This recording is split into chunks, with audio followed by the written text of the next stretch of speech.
Do it.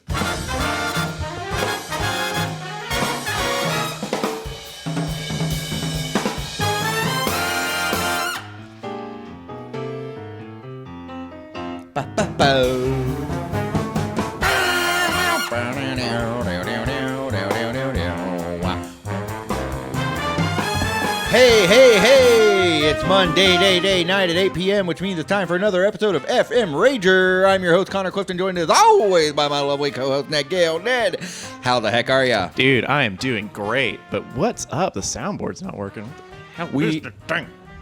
We're a little late today. Our technical... And what's your excuse? Your dog ate the show or something? Our technical director, Ned, was making din-din today. And so he was away from the desk, away from the troubleshooting, and in the kitchen making... There it is. Yeah. Yeah, I was going to say, it was working earlier, wasn't I know. Classic Effin Rager. It was working earlier. Every fucking week it was working earlier. I think people have come to expect that from us. Damn right. Unless we have new viewers. Hey, if you're a new viewer, sound off in the chat for us, would you please? Yeah, say sup. Or we were looking at that GIF earlier. The what's up? Friend of the show, Nick, accidentally sent us a what's up GIF. And then he leaned into it. Always fun to bring that back. Let's see, JK to AK, that's why you order pizza. Because I'm cooking? No. Get the fuck out of here. You're making me pissed.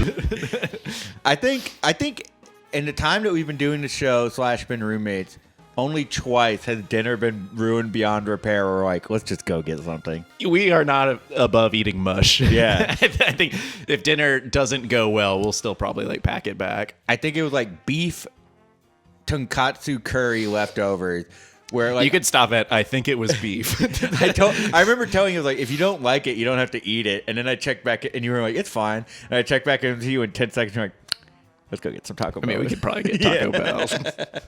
Which we had Taco Bell last week, did we did, not? yeah. Connor, how was your freaking weekend? You got Taco Bell. My freaking weekend was fine. Had a few Skype calls over the weekend with some friends. That was nice. Nice, yeah.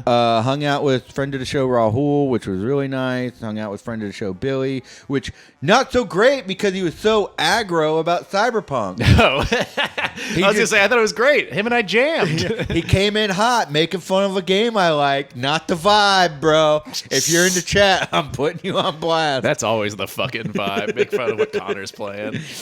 JK to AK, if I buy pizza weekly, do I get guaranteed ad space? If you buy our pizza, if for $5 a week, I will. Yeah, if you sponsor us in that way, you can absolutely say what you want during the commercial break. You know, no one has really claimed that commercial break that we have between the front chunk and the guest. Your ad, we should put your ad here on it from here on out.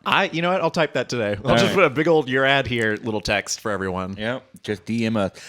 Other than that, man, I'm trying to think. I don't think I did much of anything this weekend. I just read a lot and played a lot of video games. Yeah, I had a really busy week last week at work, which feels like a fucking blur post freeze. You were busy. Like, jumping back into it. So this weekend, I just took it as easy as possible. I think I just sat down the entire weekend. Yeah. I did see my folks Saturday. Mm-hmm. I went over there, and my mom at one point was like, hey, I think something died in our attic or below the house. Can you check the attic real quick? So I go up there, don't see it. Go outside, don't see it. I go into that room, start smelling the room. Nothing. Connor, absolutely nothing. What was dead is past dead now. So you couldn't smell anything? Was that the problem? Yeah, I lost my sense of smell. Oh, no. No, and I go into the closet. She's like, it kind of smelled weird there. I go in the closet. I see one of these microphone stands. And I'm like, Mom, I don't care about the smell. Can I have that mic stand? And she's like, sure. Hey, tell you what, why don't we go to the storage unit and get a bunch of your shit? And I was like, all right. So did your mom say shit? No, she did not. She said a bunch of junk, and then she whispered, shit. No, my dad's the kind who's like, all right, do you want to come over and get your shit? So here's one of the many boxes of shit. This one is thankfully not the stencils for my ska band's t-shirts. This one's actually a treasure trove of what looks like cards, pogs, stickers, pogs, slammers, Jar Jar Binks stickers. Yeah, wait. Let me get the analysis camera here so we can really get a look at these. This was at the front right when I opened this box up, and I was like, "Yeah, Ned, you invested very well." Misa like. Actually, this is a collection of 3. Can we give one of these to a viewer? If because I mean, we're gonna get a square of these each, Yeah. I think. But this third square right here, I'm ripping it off on camera. First come, first serve in the chat. And I just want to remind you that this is not a giant tab of acid, despite it looking like it. This is merely just Jar Jar. Just Jar Jar. Wow, Lucasfilm got the copyright on that. That was nice of them. Somehow bought it from Disney. So yeah, I've got a lot of cards here, and it's crazy just the amount of. I'm just gonna grab random ones right now. The wettest Lion King card I've ever seen in my life. I don't know how that got to be that way. Were you a big Lion King stan? I did really like the animated Lion King movie growing up. Enough to have cards, but not as much as I loved the Power Ranger movie. That's right. Oh, man. That was a good one. With the ooze or whatever. Yeah. Were you a Pog man growing up, or were your older I was a Pog siblings? man. I was a Pog man. My father was a Jax man. Same basic concept. Throw something down. I fucked with Pogs, but any kind of Bop Bop 6'4", you just got Jar Jar. Oh shoot! As for Pogs, like basically any collectible game wasn't really something that we could do that often. But I did have, what were they called? A slammer, the heavy Pog. Oh yeah. So I've got a couple slammers here. Here, let me make a little Pog space on this camera. A Pog, not to be confused with the Porg. A Pog for the layman at home were these little cardboard circles that had different images on both sides, and the point of the game was you throw a Pog slammer, which was a metallic coin. So you're gonna get something heavy like this, looking kind of thick. You guys know what Pogs are. If you're watching this, you're hip to the Pog Nation. And you want to flip as many Pogs over as you can when you throw your slammer down. Hopefully you don't break your slammer. Yeah, if you flip your Pog, hopefully it's going to say something cool on it, like HG or BG. Those are my sister's initials, because these are their Pogs, not mine. Also, you say break a slammer. No one's breaking the poison slammer, my guy. Are you sure this isn't the top to like a weed grinder or something? I'm just guessing. Look at this fucking slammer. This is heavy. This is the slammer that a fucking... one of those people with those giant metal bead choker necklaces uses. Like this is heavy. This is a slammer owned by either the richest kid in town or the meanest kid in town. Does anyone have Pogs at home? Do you guys want to trade? Can we have like a trade sesh on some of these Pogs? I've got some good ones here that I'm feeling pretty good about. Like this guy. Who's this dude? Do you know this fella? Let me see him. Here, let me. He's on a lot of Pogs, and I think his name is like Penelope Pog, maybe. He's like a Pog man. Like I think he exists only in the realm of Pogs. Only in Pog form? Yeah, only in Pog form. All right, looking this up. What else? What other cards we got here? We got some various. Let's see. Odo Race Car had a Spider-Man comic suggestion. Assemble a party pack of random stuff from the box. Yeah. Ooh, oh, actually, I would love that because I do have some National Park collectible cards here. Basically, anytime I was at a store, we went to Marshall's a lot growing up. And you know how they have those like half-open toys that are like really cheap? I just had stacks and stacks of that shit. Oh my God. I found out what this thing is called. This is the crew of the STS-80. That's like a NASA card, it looks like. Show that again. I have confirmed the identity Okay, of that here's creature. Laura Dern from Jurassic Park. Ooh! Hatsy tatsy. All right, what are we talking about? Who's this? That is the Poglodite. That is the Poglodite. No, why is the sample not working? What is happening with this fucking soundboard? Well, actually, some people call it Pogman, but I think Poglodite... Poglodite is definitely more clever, and I will fight anyone who calls it differently. Poglodite is not only more clever, but it's also on the non-aliencreatures.fandom.com, which is official enough for me. Yeah, that seems pretty official. Also, here's a Sea Raven. That's from the National Geographic trading card set. He's from the islands of Hawaii. This looks like a Shane Reynolds baseball card. I'm just pulling random stuff here. I thought that was a Three Dog Night card, but it's just the He says it's X-Men. Three Dog Night. It's actually 3 the Hard Way. That's from the X-Men, the motion picture, the first one. Yo, flip that shit. Yeah, we got a Toy Story flip book here. Everyone tuning into the show for the first time, this is it. This is what you get. Shoot, I don't think I can flip it that close to the camera. Oh, no. Yeah. Guys, if you want to see this flip book, you got to come to our house. You got to drive by. We'll come to your car and do it for you. See, I threw my pogs away because I'm not a hoarder. Huh? I believe you What mean the- I threw my pogs away because I don't have a sentimental bone in my body. Would you throw your wedding cake away too? Let's see. And please answer in the chat. Yeah. Also, if you're new to the chat, sorry, I mean to This our is audience. this is a Digimon collectible card, and then this is a bunch of the Digimon playing card game. Agumon. There's just endless Digimons. I fuck with the trading cards, not the collectible card game. I did collect a lot of the collectible card game. I think I played it once or twice with my the card childhood best friend. The card game art is like grim. It's got an very edge to sinister. it. Yeah. It's not what you would get out of Pokemon. Disney is going to kill your stream for illegally sharing their content. Come at me. They would have done that episodes ago if they cared Sorry, enough. but Jeff Bezos has my back. Man, this is just like it's hard to find matching cards back here. You know what I mean? Get some DBZ That's cards. what I was reaching for. I also noticed this is okay, no, it's not in Spanish. Never mind. Well, it looks like it's in Spanish on the back. Now, hey, What you got here? whoa, Masameda. Tisk, tisk. Go ahead and show everyone here. Now, for those who do not know, that was Sheev Palpatine's right-hand man who was just A-okay with everything he did in consolidating his power and forming the Galactic Empire. He's a very fucked up. And that does actually make me sick. Narcissistic Not as sick as it watching this Oddish transform before my very eyes. That Oh my actually God. makes me very nauseous to look at. Yeah, that's so sick. I'm going to Ralph. And here's some Chick-fil-A pogs because we've all changed, you know? Things change over time, and, you know. Here's a Hercules card. I know you're asking for it. And you know what? Last but not least, here's a tombstone my sister made for one of my action figures that died in possibly a fight that I was being very loud about in my room. Oh, that's nice. Now we have about 3 minutes before we're going to bring on your guest for tonight. Ned, you Everyone had at home is like, thank fucking God. Ned, you had a comic that you were Whoa! This is a good card.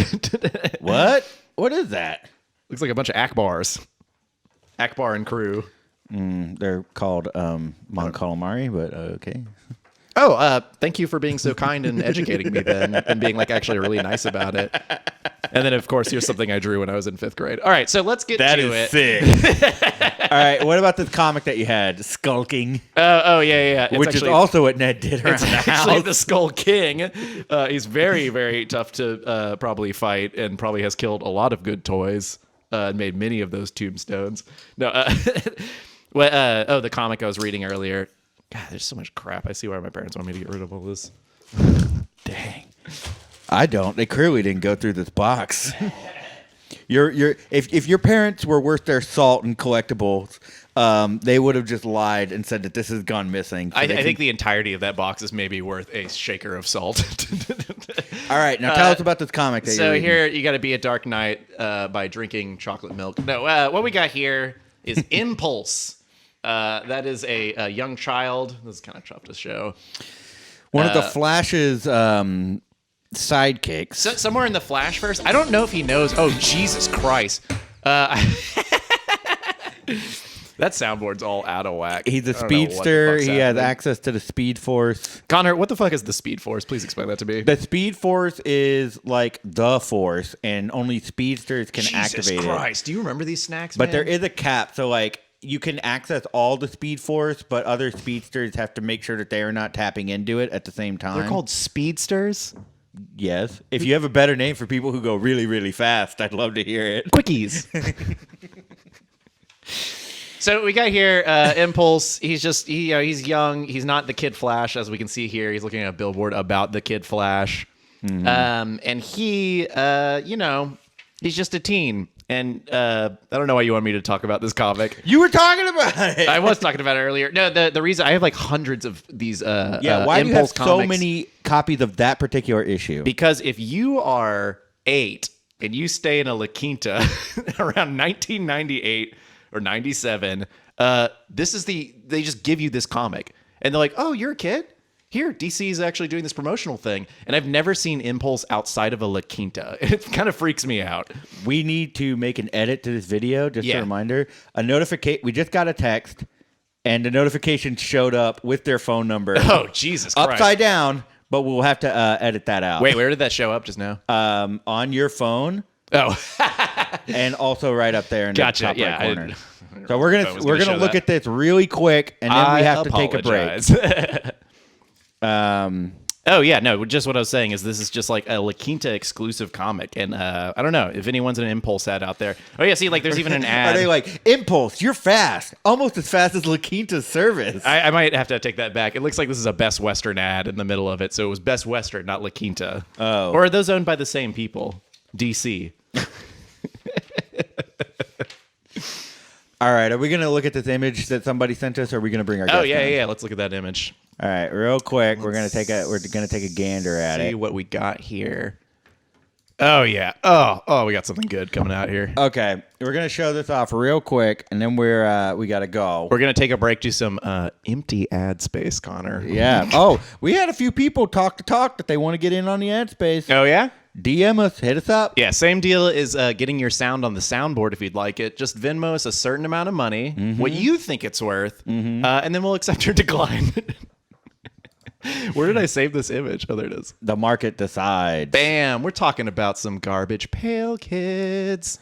What hotels are featured in the MCU? Stark hotels. All right, let's go ahead and bring on our guest. We'll be right back. Boom!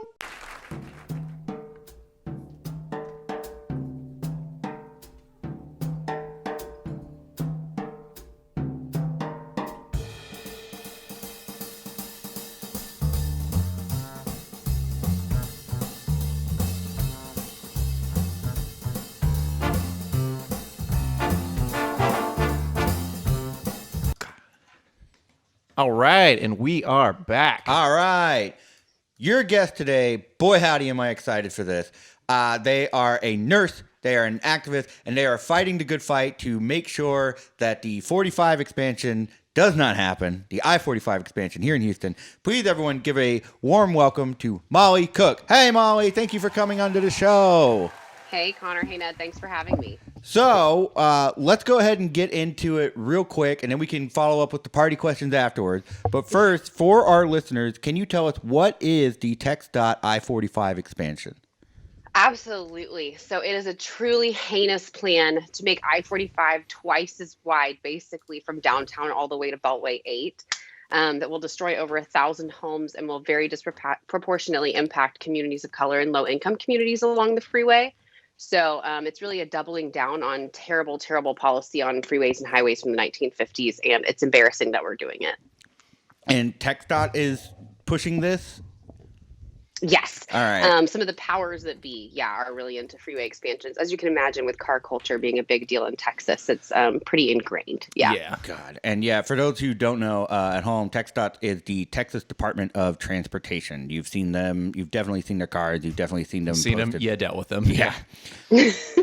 So why did you personally decide to get involved in the Stop I-45 expansion project? Oh, that's such a great question. As with so many things in life, this problem kind of chose me.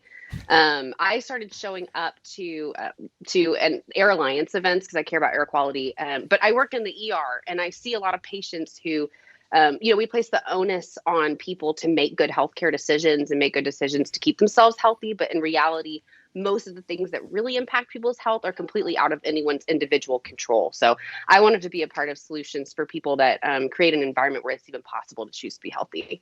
Absolutely. Great. So I guess my question about this I-45, the big question about it is, why does TxDOT want to do this? What is their stated goal for it? Yeah, I mean, the number one thing that they say is traffic reduction, which is really silly because we know that adding lanes to a freeway actually makes traffic worse over time. It's an economic principle called induced demand. But for safety reasons as well, again, silly, like you can add a shoulder, you can make it like a little safer and get rid of crashes. But what would be the safest thing is if everybody were in a bus, on a train, if everyone were walking. So it's kind of an old philosophy that's still really sticking around that we need to kind of rework for people. That makes so what you just said about the Houston driving culture, this old philosophy. Houston is definitely a driving town. Yeah. A lot of the music that comes from Houston is like driving around music. It's great for listening into your car. It's very scary to have to like face this citywide cultural mindset of like, no, this is my car. I'm not going to get on a bus. Yeah. I'm not going to deal with that kind of crap. It must be very difficult. Thank you so much for fighting for this. Yeah, of course. And I'll tell you, like, I find comfort in knowing that it actually took a really dedicated campaign from the automobile industry and the like back in the early 1900s to get people to stop walking in the streets. So Houston hasn't always been a car city. Like nowhere's always been a car city. So we can figure it out. I didn't realize they had to do that. Was it a really big problem? People just walked in the road? Yes, and after the Model T came out, it was all of anybody who's making a car, working in the car industry. They had a very dedicated campaign to like prove that streets were for cars and not for walkers, and it took like decades to get people out of the streets. Yeah, Connor and I just watched this documentary on cane toads today, where there was a lot of toads in the street, and they just kind of hit them. And I don't know if it's the same. Yeah, this is Australia, so this is like cane toads. Somebody smuggled a cane toad into Australia. It was an invasive species, and it became such a problem that the Australian government had to hire people to kill them. Not just hire it, just encourage the public. It's a little similar to Louisiana's nutria rat problem. Oh God, yeah. Australia has so much in common with Texas. From what I understand about Australia, you're right about that. So how long has this plan, the I-45 expansion, how long has it been in the works? How long has TxDOT been pushing this? Long time. These kinds of things start way before they would ever be in the public eye. So, like 20 years, like 20 years ago is when they would first start talking about this kind of thing. And then it would finally kind of become apparent to lay people or someone like me who, works at a hospital full time and just keeps my ear to the ground in like 2017-ish. See, it's interesting. A lot of people take for granted just how slow, or I don't want to say take for granted, don't really understand just how slow local government really runs. And these things have really been been in the works for such a long time. And what comes to my mind is the Ashby high rise. I remember driving around in middle school and seeing signs, stop the Ashby high rise, stop the Ashby high rise. I don't know where it is. I don't know if they stopped it. I think I've still seen a sign or two around, or at least like a painting around of someone. Yeah. But But the complexity and the longevity of these projects is how they get stuff through without people realizing it. Okay. You got to wear them down. See, that's what I was wondering, because I was thinking that maybe the fact that we're still seeing Ashby high-rise signs is the effect of people actively working against it. But do you think that the reason the I-45 project is taking so long, is that intentional, or is that because people have been pushing back on it? Some of it is intentional. These projects, it's estimated to cost between $7 and $10 billion. So we're just talking like a really, really, really major public works project. And all freeway expansions are big. This one is 24 and a half miles long. It is uniquely big. It's uniquely expensive. It uniquely displaces a ton of people. So this is a real behemoth of a project. So these things always start a long time ago, but we've definitely succeeded in pushing back the timeline. There's been so much public response. So, they were supposed to have broken ground like over a year and a half ago, and they still haven't. So that's a good thing. That is good. That's great. We got a question in the chat about expanding lanes. Is this similar to what Los Angeles has done in the past, where it just added to the traffic problem overall? Yeah, and you can point to an even more kind of iconic example right here in Houston, the Katy Freeway. Yep. Yeah. Enough said. Has the Grand Parkway been completed, or is there just like a part where it drops off? I think it runs into the water at a point. Like, I'm not joking. No cone. I think they just made it too big, and they're like, "Oh fuck, we're on the coast." Shit. Oh my god. So I guess I'm trying to understand TxDOT's motivation here, and so I got to ask: when they present this kind of thing, who are they saying it benefits? as opposed to, and also who does it actually benefit? Yeah, I mean, I kind of tend to think some stuff can get pretty nefarious, but I will say that it is intended to benefit commuters. It is intended to benefit people who drive their cars from the suburbs into town to like reduce the traffic congestion, to make those commutes faster. Ultimately, it doesn't serve them because who wouldn't rather have, you know, a train or a bus to ride on so that you can like look at your phone while you're on there for an hour or whatever. It doesn't actually help anybody. And really, like, killing the urban core of Houston also makes the suburbs less desirable. So their arguments ultimately make no sense, but it is supposed to benefit commuters. No, wait. I want to make sure I didn't mishear you there. You said killing the core of the city makes the suburbs less desirable? Yeah. Why do people live in, I'm from the Woodlands. Why do we live in the Woodlands? Because my dad worked in Houston. You know, as long as Houston has the arts and culture and economic development and all of the amenities available to people, they'll continue to move to the area. But who would want to live in a suburb around a city that sucks? Nobody. Okay. That's very true. Yeah, that makes sense. I was a little lost there. So, like you said, this is going to displace a lot of people, and I kind of want to get into the weeds on this. Who is this going to hurt? Yeah.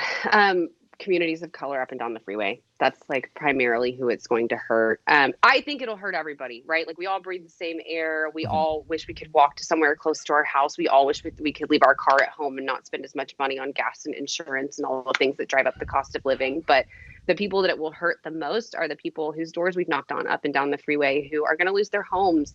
One of the residents that I keep in close contact with paid off her home after 16 years. And 2 months later, got a letter from TxDOT. And it's the home she raised her daughter in. And they absolutely love it. And they never want to leave. So, you know, you're ripping apart communities. You're shaving away more pieces of Fifth Ward. You're taking people's homes away from them. So it's most kind of strongly going to impact the people who live right next to it. Yeah. So on that, are people getting forced out of their homes, or they're being offered a settlement? What is TxDOT saying to these people? It's like, you're out. We're going to bulldoze your house. Yeah, they're going to throw them a bone at least, or is it? They pay them fair market value, which of course the TxDOT appraisers get to decide what that is. So like, if you put a lot of badass work into your house that like isn't really on the record, you're not going to be paid back for that, right? And you don't get to be in charge of the appraisal. It kind of works differently too, whether you own your home, you rent your home, or if you're somebody who lives in a property that's managed by the Houston Housing Authority. Actually, Stop TxDOT's been doing a lot of organizing around what's going on with Clayton Homes right now. And that's just a complete cluster. What the HHA is doing with the residents who live in Clayton Homes, who are going to be the first people actually displaced by the expansion. It just kind of ends up working out differently. But no matter what, you're getting your home ripped away, and they're only trying to make your cost of moving like a net zero. So you're not compensated for the emotional trauma. You're not compensated for being uprooted. You're just given fair market value and helped with moving costs so that it's kind of a net zero for you. Yeah. When we in high school, we had at least I had this like big eminent domain project I had to do, and I had to like really understand it.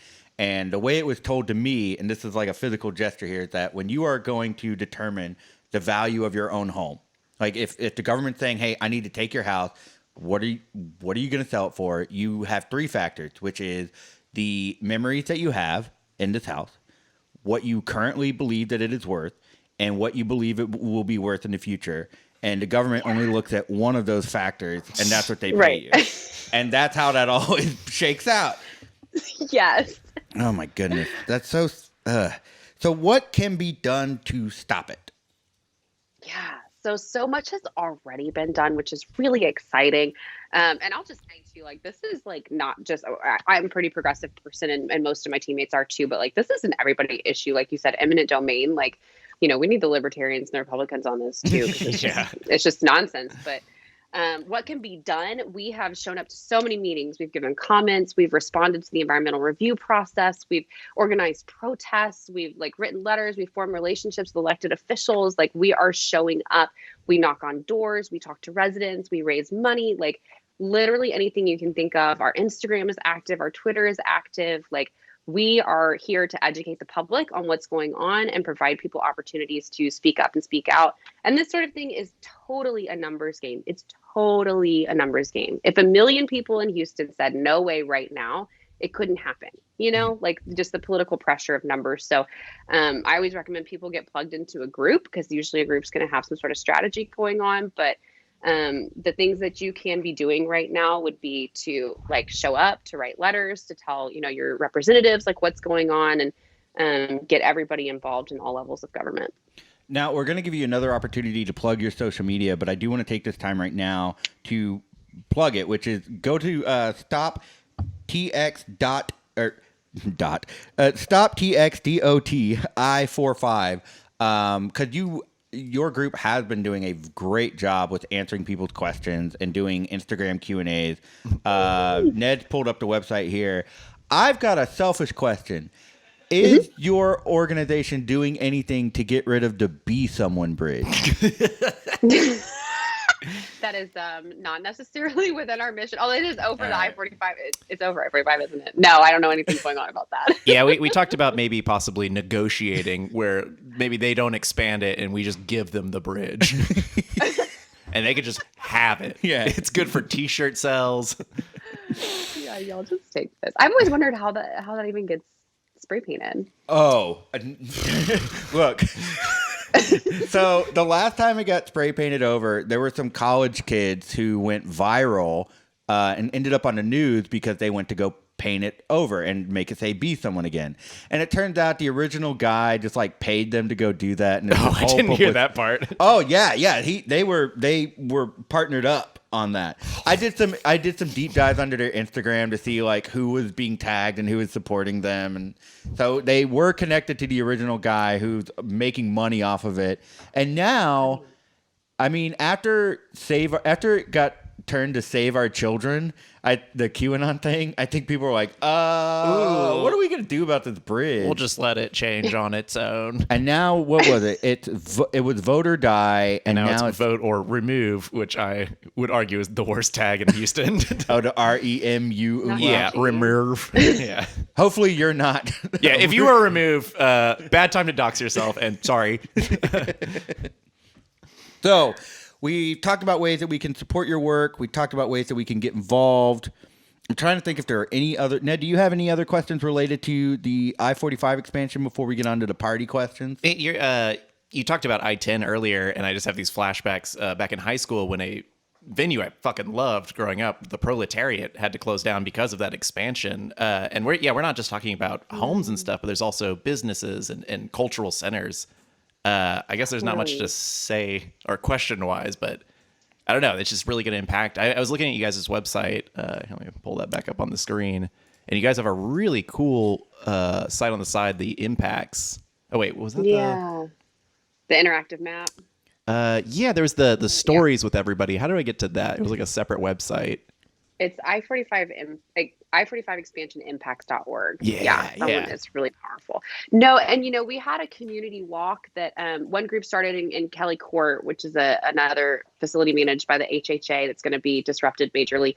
And then another group started on the graffiti wall on St. Emmanuel, and we walked toward one another to Guadalupe Plaza Park and pointed out along the way that if you stand on St. Emmanuel, that's where the freeway is going to be. And so I think people don't always realize like how just like what a behemoth this project is. But like if you stand there like in front of like Chapman and Kirby on St. Emmanuel, like that's where the freeway is going to be. So it's absolutely massive. It's going to disrupt so much culture, so much history, so much life and vibrancy in Houston. And it's just more of the same.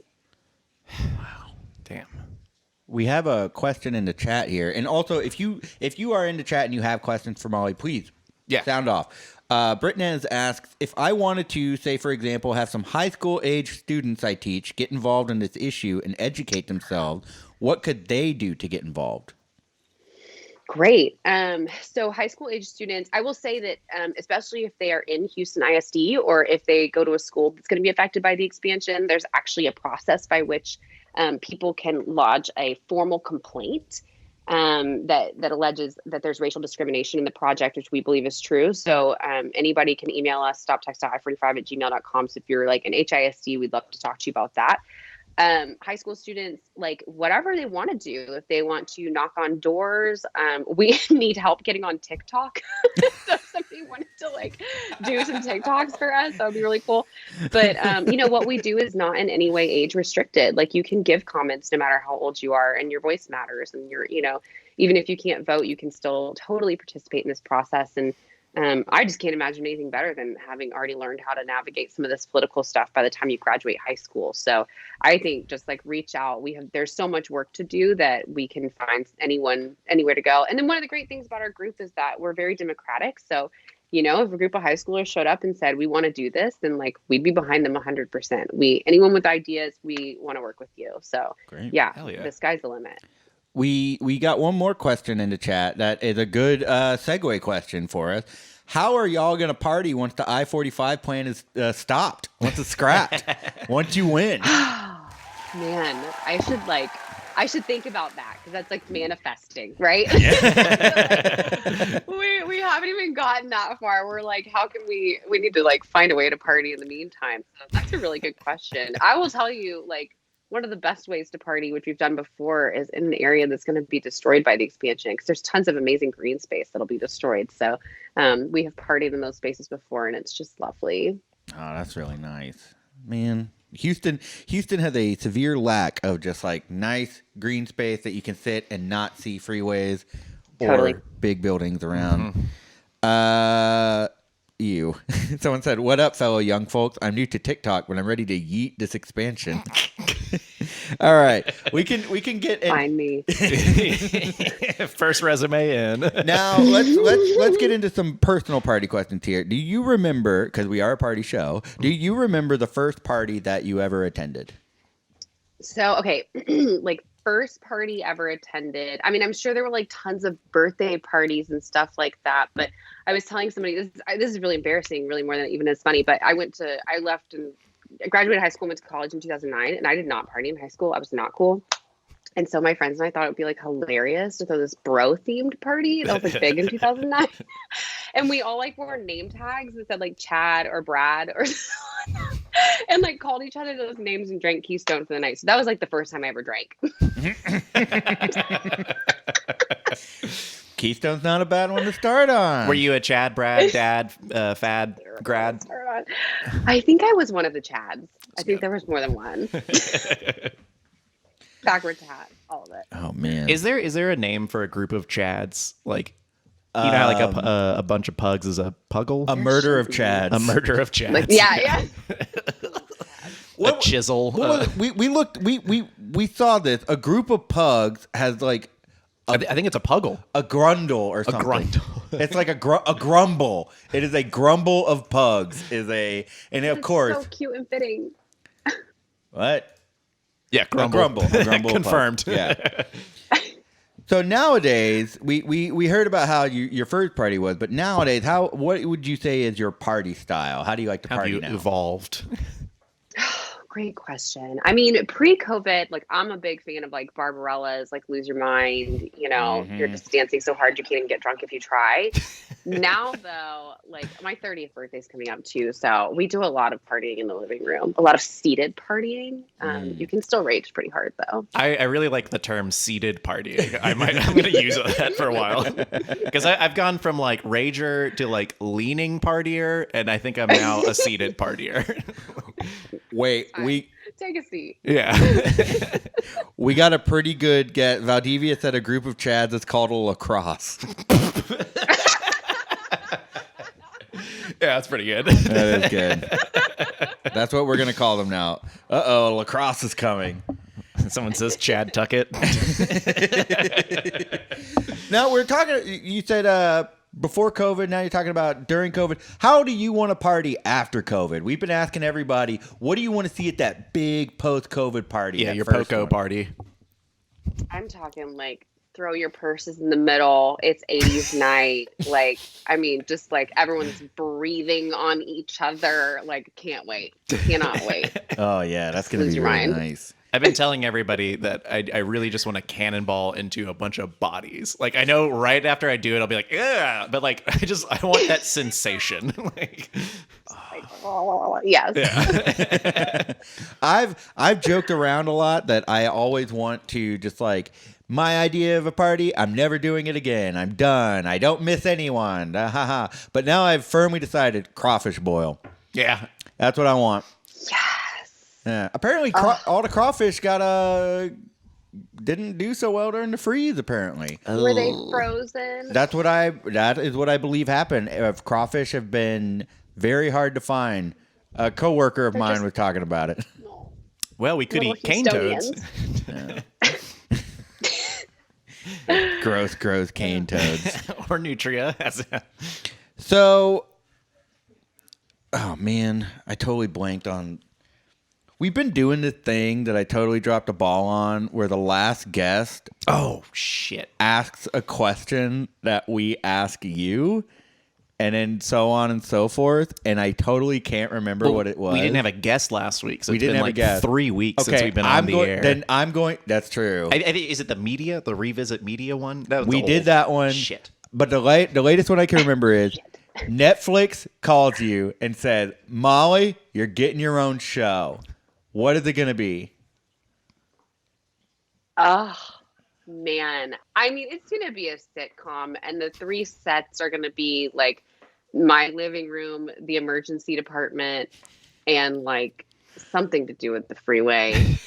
I don't even know where now, though. But like, I like live my life in seasons. It's already written. I'd watch it. Now, when you're saying sitcom, you are talking about sitting party comedy. that's what the sit stands for. Right. Yeah. Curious of it. Yeah. Niche Netflix drama. I love the idea of the highway being involved in it, to where it's like comically expanding into your apartment, and you guys are constantly like, no, like get out. Like, Stay away. JK to AK, known troll and troublemaker in the chat, did say something that I'm a little worried about. COVID-infected mud bugs, a.k.a. crawfish, which is what people who are not from Louisiana call crawfish. Hang on here. This is very relevant to my... is this true? Is he saying a true thing, or is he playing a trick on us? We need to find out. Louisiana has been... Wow. What? Wait, no. Just workers. Okay. I mean, that's not great, but... Hang on. It said here, coronavirus led to a glut of crawfish last year, just like when wings. Buffalo wings, because March Madness had to stop. Wings and crawfish, all the party food. Dirt cheap, yeah. Not this year. Now this year, bugles skyrocketing. All the party food's expensive. All right, so that's what your show would be. Now, I got to ask, what question should we ask our guest for next week?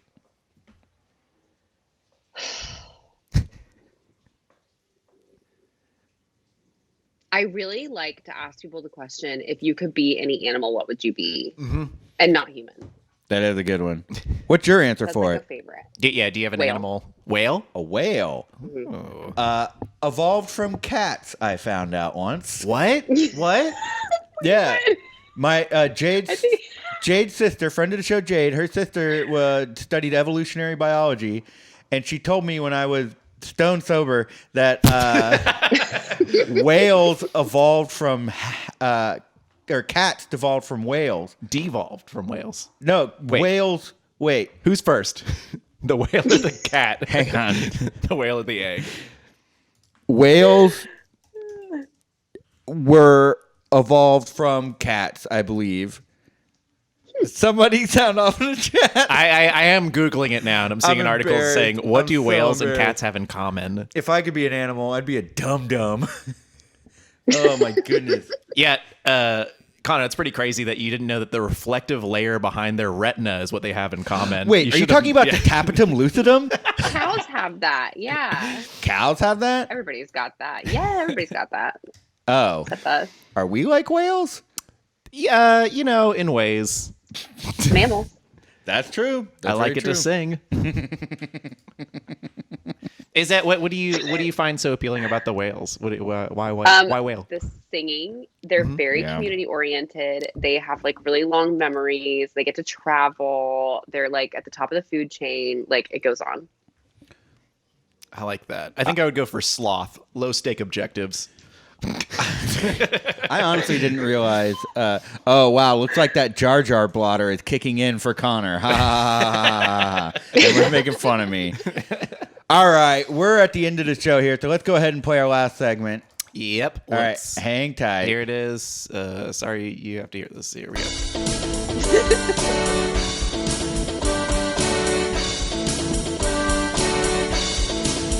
I want a new plug. Tell us what's going on. Tell us all the stuff you're doing after we sing this song. Wow, my voice cracked. Molly, do you have anything that you would like to plug? Yeah, our website is stoptext.i45.com. You can sign up for the newsletter. That's the best way to stay in touch. Our Instagram is stoptext.i45. Our Twitter is stoptext.i45. We are constantly coming out with information for people and keep everyone in the loop on those. So definitely give us a follow and get on our newsletter and find out how you can be involved. Can you say that handle one more time? I'm going to put it on the screen. Yeah, at stop TxDOT I45. Bam. And I just went ahead and put it into chat. Perfect. Oh, y'all God, can check that out. Tried capitalizing a number like a idiot. All right. Ned, do you have anything that you would like to plug? Yeah, I'd like to plug my social medias at Ned of the Dead on Instagram, Twitter, all the rest of those things. Maybe on Path. You guys remember that one? And I'll be on a show on the 11th. March 11th. You and I will be on 3/11 Day. Yeah, 3/11 Day. That's right. It's back. 1 year ago, Sarah Palin revealed as the Masked Singer. The NBA shut down. South by Southwest. Axed. Yeah. Yes, we will be on the improvised dating game, hosted by Dakota and Brittany, who will also be our guests next week. So please tune in and see what that interview will be like. It'll be Thursday, February 11th at 8 p.m. on twitch.tv/JeffreyHasJokes. Yeah, friend of the show, Jeffrey Has Jokes. We'll post more information about that on our Twitter and Instagram after that. Mm-hmm. What about you, Connor? You got anything else? Nah, man, I really thought that was a Friday. I mean, it doesn't affect anything. I was just like, I was convinced it was on a Friday. My bad. I'm at Clifftocurrency on everything. I'm no longer... I mean, nothing's private anymore, so you can go follow me if you want. Oh, hell yeah. Doors open, boys. Notoriously, everything's private, and that ain't the case anymore. Other than that, I've got nothing to plug. Please do whatever you can to stop the Texas I-45 expansion. Please go follow stoptext.i45. This week for Emily Takes Notes, we're doing something a little different. We cannot attend the city council meeting, so instead we're going to be the... Oh, man, I do you want me to kill time? I can pull more cards out from No. Okay. Emily and I talked about this. She's going to be covering the Quality of Life Committee. Ooh. Great. So that's going to be... Yeah, we've never done an episode on a committee meeting, so we're going to try that, and that's going to be talking about a water bill issue. That's why we've decided to go for that, because that is very important right now. Yeah. And also, if you follow Emily on Instagram for the Emily Takes Notes podcast, you can see that we finally have been doing a Spanish translation of the city council notes. Wow. Please go check those out. I meant to hit that one. Other than that, I've got nothing else to plug. Thanks for watching. Molly, thank you so much for being our guest today. We really appreciate it. Thank you, Ned. Thank you, Connor. Appreciate it. Of course. All right, that's our show for this week. We'll see you Wednesday for Wednesday Night Rager. Bye.